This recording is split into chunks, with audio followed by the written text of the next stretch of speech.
Welcome to Fans of the Forge. We are doing a wrap-up for Season 5, Episode 37 of Forge Didn't Fire the Bardiche.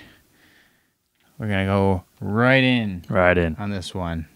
First up, we had John, who was at Hawthorne Forge on Instagram. He is 3 years part-time experience, and he is known for shaving things into his body hair. In fact, he won a sweater contest by shaving a Christmas tree on his chest. Ugly sweater contest. He just said a sweater contest. Was it an ugly sweater contest? Maybe it was. Either way. It's not that ugly, was it? It was a good Christmas tree. Yeah. And so he decided he was going to shave an anvil on his chest so he could win Fortune Fire. The anvil wasn't as good as the Christmas tree. We're going to say that right out. I don't think it was as good, but it was still... It was there, man. It was there. It's good effort. And that'll come back later on in the episode. So then, second up here, we had Ken Hall, at Ken Hall Knives on Instagram. He had 10 years of part-time experience. We had Tim Troyer with 20 years of part-time experience, and he was talking about how he's teaching orphan boys in Uganda how to make knives. And it was an interesting story, and then he ends up going more into that with round one. I'll get into it once we explain what round one was. It'll make a little more sense. And then last but not least, we had Michael Peterson, who had 23 years of part-time experience, and he had watched his dad, forging as a young boy, and when he was really young, got into it and just started forging on his own. So he's got a lot of pretty good experience doing this sort of stuff, and you'll see how that plays out for him. So for round one, our contestants, they walk out into a parking lot of a storage facility. And right away, Will Willis says, you guys are using coal forges. You're going to be provided the coal and a 12-inch piece of 1095 steel, but you're not going to get a forge. Yeah. You have to rummage through the storage crap that we left all over the place here and find the materials to build a forge. Right. So that was interesting. Yeah, it's not hard enough outside with a coal forge. You got to build your forge too. And it was obviously a hot day. Oh, yeah. Sunny day. And they have to rummage through all this random crap and try to find the right things. It's a lot. That's easily one of the most difficult challenges they've ever done, I think. But lo and behold, there's just the right materials in there for everyone to make a forge out of something. It wasn't like, yes, they're obviously going to go through it, but I would say something was kind of planted in there. Yeah. There's a brand new brake drum that a guy used. That thing was brand new. Yeah, that was a shiny brake drum. Yeah. Go to the junkyard and find a rusty one. Make it look like, but right, why would they have a brake drum in a storage? Yeah. That doesn't make sense. I don't know. Anyway, so nitpicking. They had to go build their forges, and then they had to make blades that were between 9 and 12 inches, a minimum, no more than 22 inches long. They did not have any access to power hammers or hydraulic equipment, though there were angle grinders, and there might have been a chop saw. Yeah, chop saw. Yeah. So for John, for his forge, he grabs bricks for the base, a shop vac, and a pipe for his air source, and he had to cut some slits into the pipe to reduce the airflow because that shop vac was really blowing hard. Yep. So, but he got it together really quickly. Yeah, it was pretty cool. I also noted that he brought his own power hammer. Oh, yeah, that's right. Yeah. And he used the angle grinder to slash the sides of his steel so that he could chisel it down and break it apart and get it into a smaller billet right off the bat. Yeah, that was a pretty beefy bar they all had to work with. Yeah, it was tough. It was tough for him to move. Just that type of steel in general, I think it was a little harder to move, and then have it be such a large piece was difficult. At one point, John says he has the physical and mental strengthness. Yeah. This is saying it's not a word. It's not a word. And then he quenched and went to the angle grinder near the end of the round. And by that point, his blade was looking pretty good. Yeah. Like he cleaned it up nice. didn't really have any major issues with the build at that point. Right. For Ken, he grabbed a small barrel as a stand, a kitchen sink, some pipe fittings, and a leaf blower for air, all for his forge. And wouldn't you know, those pipe fittings just screw right into the kitchen sink and easily hook up to the leaf blower area. Yeah, so pretty great, man. It was luck is on his side that day. It was there. Yeah, that's right. So he tried to reduce the size of his steel using the angle grinder, and promptly gave up. Yeah, he was like, "This isn't cutting very." Yeah, quickly. It looked like it made a little indent in the top.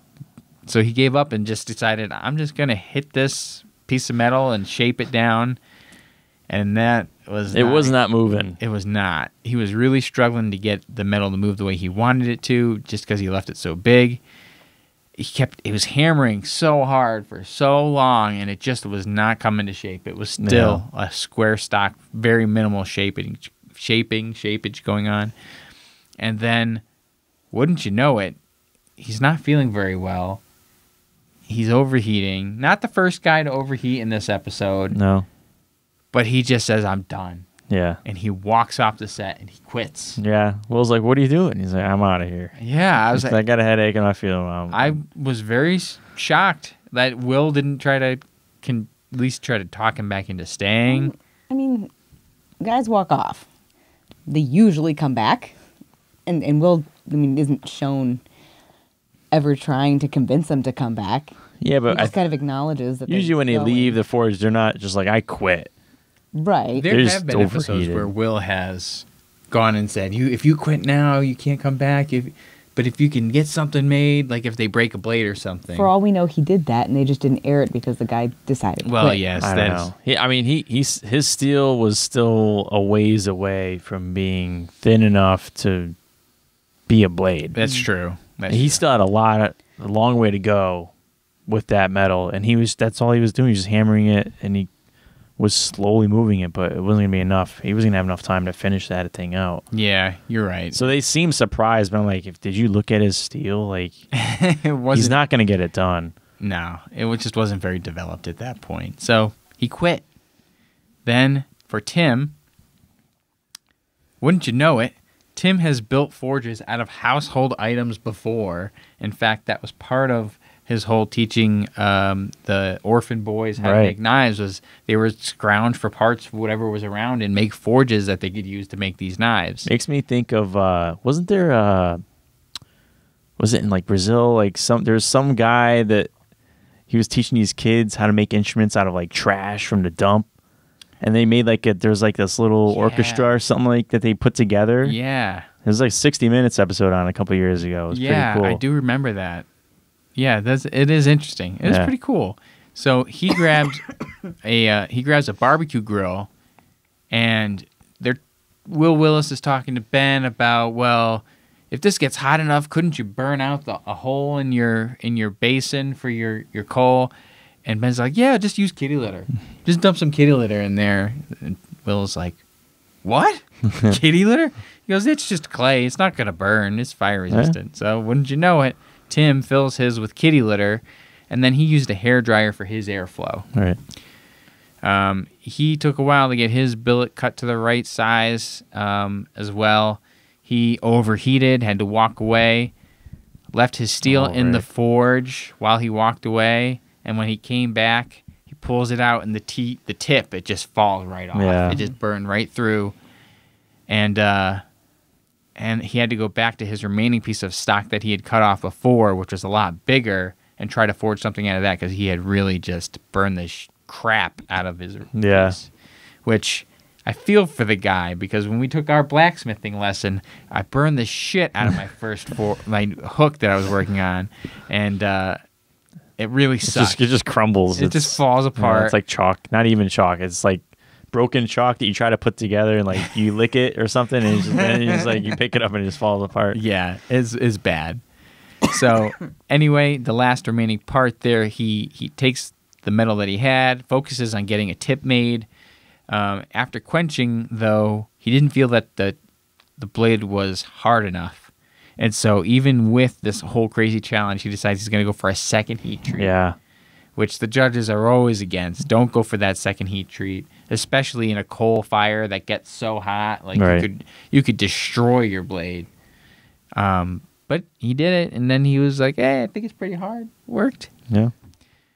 And then Michael, he used bricks and a brake drum for his fire bucket, and basically it was no issue at all to get his forge going. And so at this point, everybody had their forge finished up and running with only half an hour had passed in the round, which was, I think, pretty impressive. That's very impressive, considering the other times when they've done coal forges, it could take a guy like an hour to get the coal forge going. Was it like Jeff? Yeah. It took Jeff a long time. Yeah, I don't know. These guys knew what they were doing.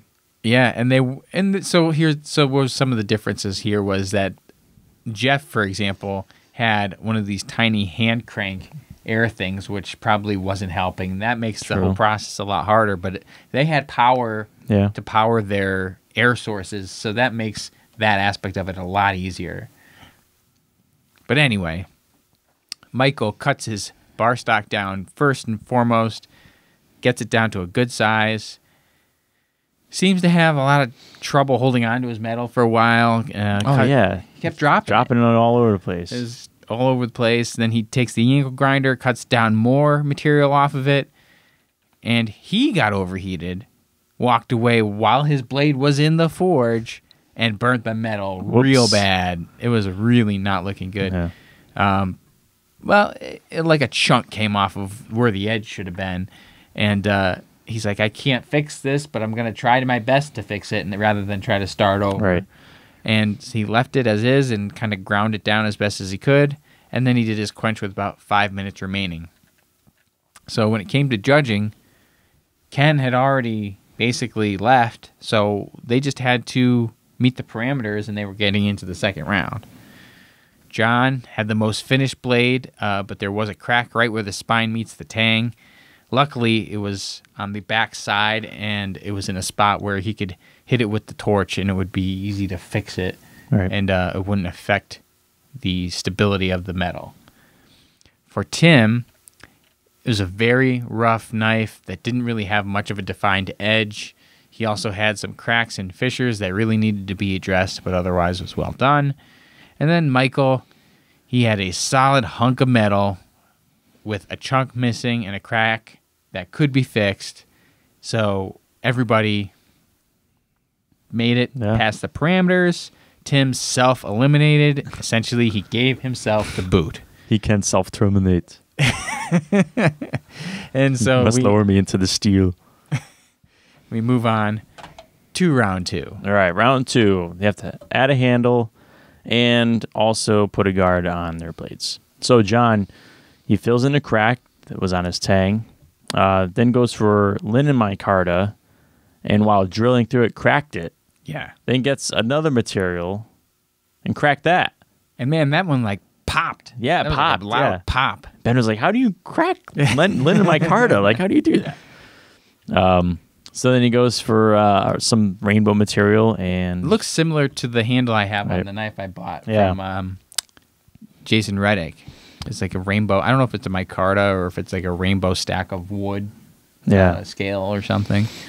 So then he spent a lot of time grinding a convex edge on his blade. Moving on to Tim, welds an additional piece to make the tang longer. Used brass for his guard, then shaped his handle. And he was blue backing his blade tip to make it a little more springy. So he was taking a torch to it, kind of heating it up, taking some of the hardness out of it. Michael starts addressing his issues ASAP on the grinder, softens the blade with the torch to straighten it, then snaps his blade. Oh. Yeah, that was rough. That was bad. I'll just heat it up, stick it in. Well, he's hammering it. He was hammering that thing, trying to get it straight, and then he flips it over, and it's, 2 pieces. Yeah. So what's he do? Well, what can he do? He welds the blade back together. We've seen that in recent episodes. It didn't pan out so well. But, you got to do what you got to do, and that's all he could do, pretty much. So then he goes for some elk antler for his handle. One of the benefits of that is he didn't have to shape it. It's already a shape. So that he didn't have to put a lot of time into anything, really just getting it attached. So moving on to the testing. The strength test was a corrugated steel stab. And that's Ben taking on some steel. So John's up first. And the blade is all in one piece. The edge rolled a little bit the whole way down. The handle's a little blocky, but overall it was well done. Tim, edge is still pretty sharp with a little bit of rolling. Tip is a little flat. And for Michael, tiny deflection, but even where it was welded, it held up. The handle is small but comfortable. Yeah, I was really shocked that he made it through this test. Like, the way that Ben was stabbing it, not as big of an issue because the corrugated steel, I think, was a little thinner. It's flimsy stuff. Anyway. So he stabbed it in, but then the last thing that Ben did was he stabbed it dragging in it down. Yeah. So it held up to that force, and it could have been worse. So moving on to sharpness test. It's Doug slicing and dicing through a tarp, which was a unique kind of test. I haven't seen that. Yeah. So for John, it's sharp. It will cut. Tim, the handle is very comfortable on a slice that didn't cut. But when it punctured first, it did cut. So overall, it will cut. Yeah, it was just his final slashes didn't do anything. Yeah. So he cut through, but then... The harassing cuts. The harassing blows. Yeah. So for Michael, he had an acute tip that punctures well and slashes, but it did get caught on Ricasso a bit. Overall, it will cut. Yep. So Tim gets the boot due to his tip flattening and not cutting as well as the other guy's blades. Yeah. That's what it came down to. So how about that weld? The weld held up. Hey. Got Michael into the third round. There you go. Gotta give him credit for that. He must have done a really good job. Did a good job, yeah. So then we have round 3, where they go home and build the Bardiche. It's a 16th and 17th century Eastern European infantry and soldiers' weapon. The Bardiche pole was also used to prop up muskets to fire from a distance. We have a new game to play. It's not Dominations. It's Chivalry, Medieval Warfare, featuring this weapon. Have you tried Chivalry? No. Is that one that they're plugging, or because they've made mention of other games before? They have made mention of other games. They didn't show this game. Like Dominations, they showed. So I think they were just referencing another game that had it. So the parameters. Must have a sharpened, perforated blade between 19 and 22 inches long, and the length of the shaft from 56 to 58 inches long. Which, whenever they have a big, long weapon like that, we like to note that I'm 5 feet tall, and this weapon is as big as me. Yeah. So Michael, on day 1, uses a coke forge and 5160 steel, has some issues keeping it straight. On day 2, he works on the handle, breaks his grinder, but gets a nice-looking handle, and perforates his Bardiche blade. And when he broke his grinder, the thing broke off and basically smashed him in the face. If I remember correctly, like the whole thing, his whole grinder belt thing just fell off. Yeah. They don't show day 3, but on day 4, he's doing an edge quench to reinforce the blade, and it's nice and hard. Begins assembling and chooses a pineapple on a log to see if it's front heavy. And that was the last we saw of Michael until testing. John also uses 5160 steel, forges out the rough shape on day 1 as quickly as possible, leaves it in the forge after turning it off to keep it soft. I was waiting for something bad to happen. I know. They show him turning it off, and it's super bright in there because obviously the bricks and everything on the inside are still going to be glowing hot for a while. He's like, I'm just going to leave this in here and let it stay soft. All right, see you tomorrow. I'm like, oh, boy. What's coming? We've so trained to expect bad things to happen when you leave ovens on and leave the room.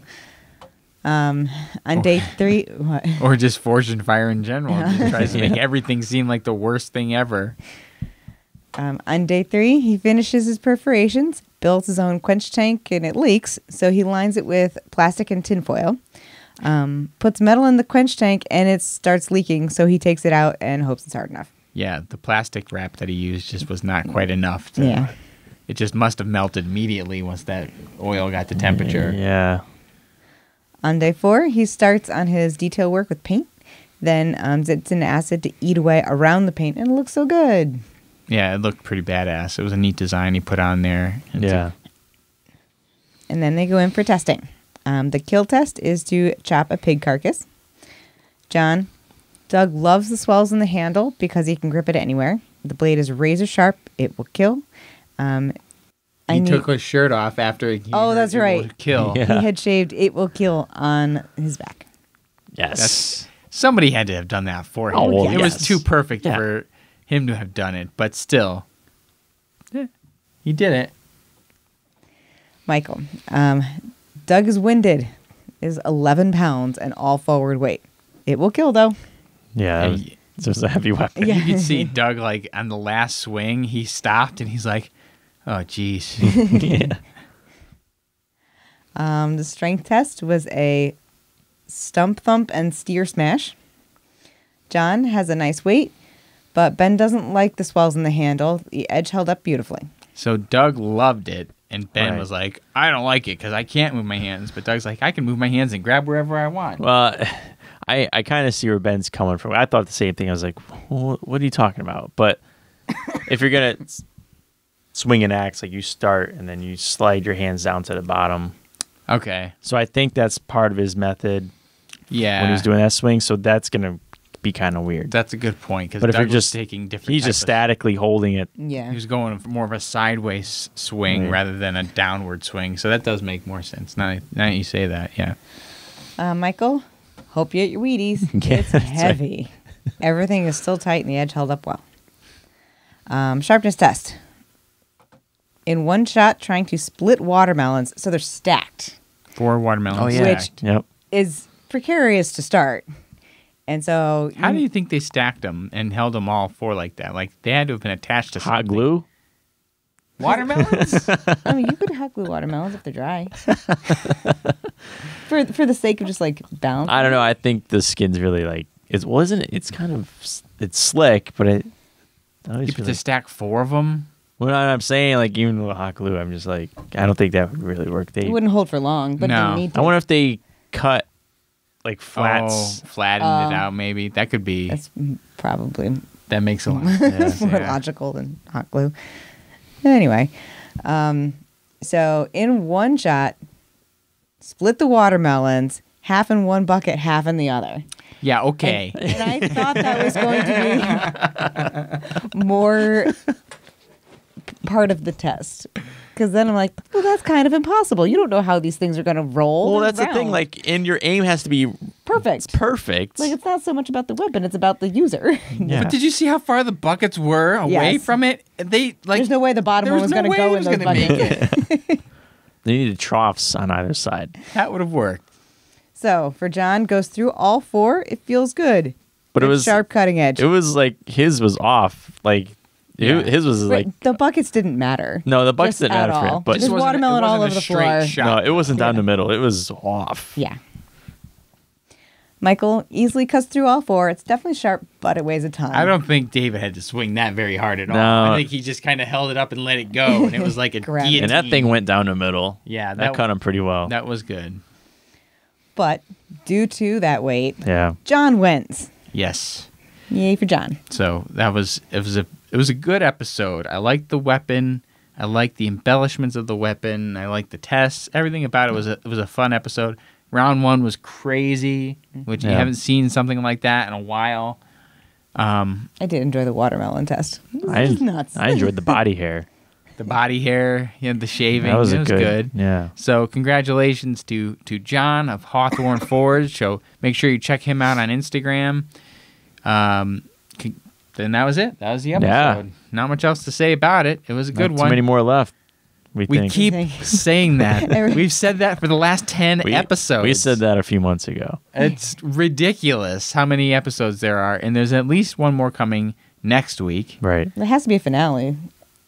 You would think so. Hey, I would have thought that whole Tournament of Champions would have been a finale. That would have been the perfect finale. Anyway, next week.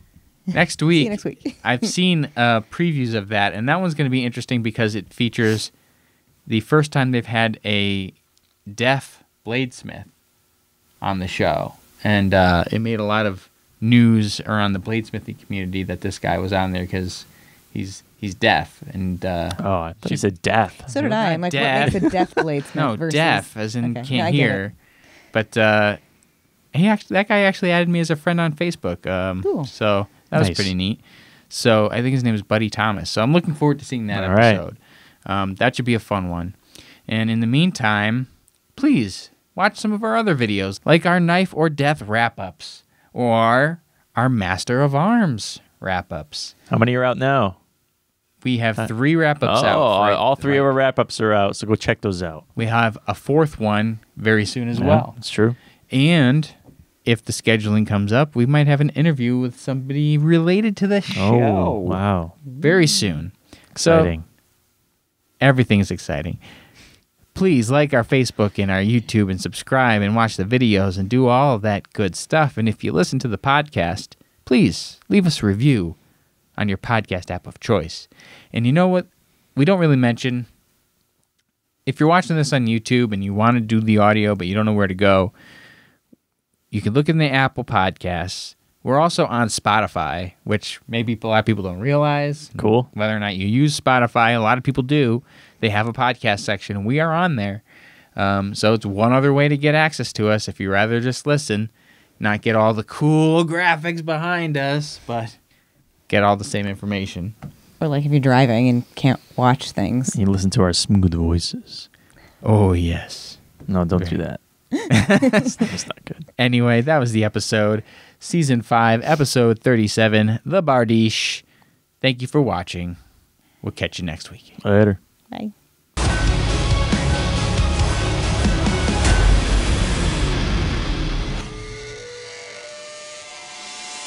Smooth voices.